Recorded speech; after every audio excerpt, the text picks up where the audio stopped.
Donc, bonjour à tous, Pierrick Corillo, j'ai 29 ans, je suis le président de Handicap République et Société, qui est un laboratoire d'inné dans le champ du handicap, qui s'est créé suite à la crise sanitaire pour travailler au renouveau et à la consolidation des politiques publiques du handicap dans leur ensemble, avec un focus un peu large sur les questions d'innovation technologique. Notre équipe travaille notamment autour des notions d'hybridation et donc comment on peut permettre de compenser et d'appuyer les personnes handicapées à la fois par des changements structurels, collectifs, mais aussi en y joignant un ensemble d'outils puissent se donner les moyens d'atteindre leurs ambitions en France. Le besoin reste présent et sur l'accessibilité universelle. On a un engagement des pouvoirs publics d'1,5 milliard d'euros, mais pour autant, on ne s'est pas donné les outils qui permettent de les faire descendre sur le terrain.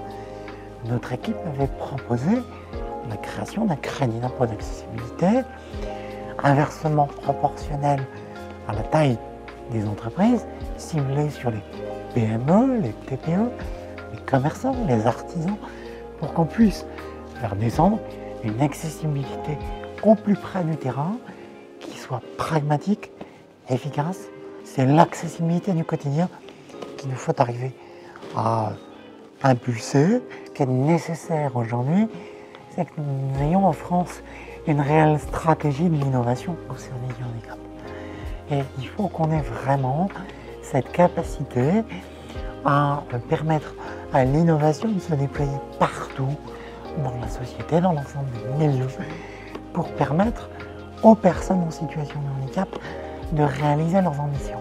Et ça, c'est réellement majeur. Le deuxième point majeur, c'est qu'il faut qu'on soit en capacité de permettre à l'ensemble des startups, des TPE, des PME et des grands groupes qui innovent au service du handicap d'être financés pour que le coût d'acquisition de ces aides techniques ne soit pas un frein à leur usage. Aujourd'hui, un certain nombre de solutions sont très mal prises en charge, et qu'il s'agisse de la reconnaissance vocale ou d'autres outils d'ailleurs. Et pour cela, il y a besoin d'adapter notre contexte réglementaire et législatif à la prise en charge de ces solutions au niveau national pour que, effectivement, chacun puisse réaliser ses ambitions.